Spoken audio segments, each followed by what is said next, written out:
Have you ever wondered why it's cow when it's alive and beef when it's on your plate? Or why does true not sound like dough or tough? And why has English taken words from almost every single language on earth? So today, let's talk about English. If English sounds illogical or messy, you're not wrong. But I'm sure once you understand its history, it starts to make sense.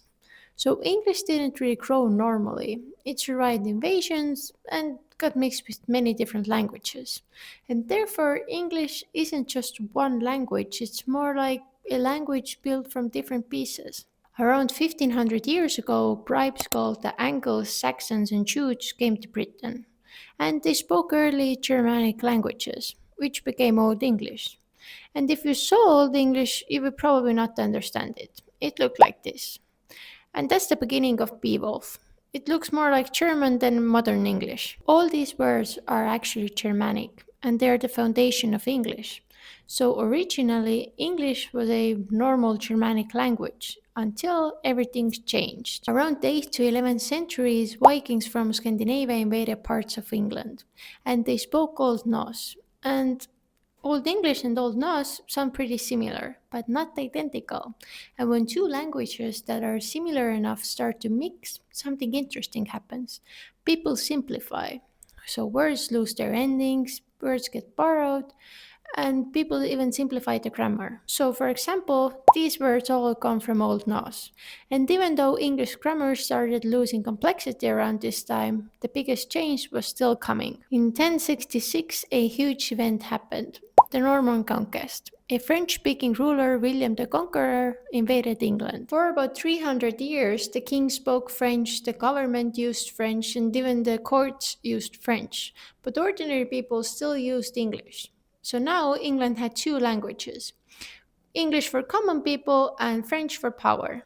And that explains something strange.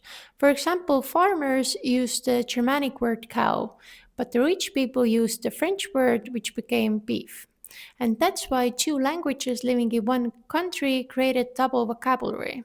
And that is one reason why English has so many synonyms. English did just not borrow a few words, it borrowed thousands from French, Greek, Latin, and that's why English often has three layers of words. It can be different words but same meaning but different tone. And English became huge, and today English has one of the largest vocabularies in the world. So the other big question is why is English vocabulary so inconsistent? Why do all of these words all look similar but sound completely different? And the answer is history. English spelling was mostly standardized after the printing press arrived in England in the 1400s.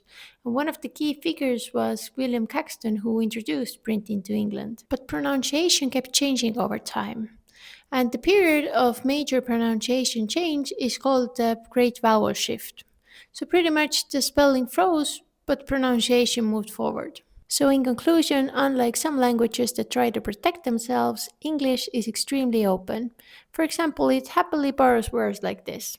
And that is the reason why English can feel so flexible and chaotic at the same time. So, if you think that English is weird, it's probably because England was invaded and cultures got mixed. And now, please let me know in the comments what's the strangest thing about English for you. And if you're learning English as your second language, let me know what was the most confusing thing about English when you started learning it. And of course, thank you all for watching, and I will see you next time. Bye.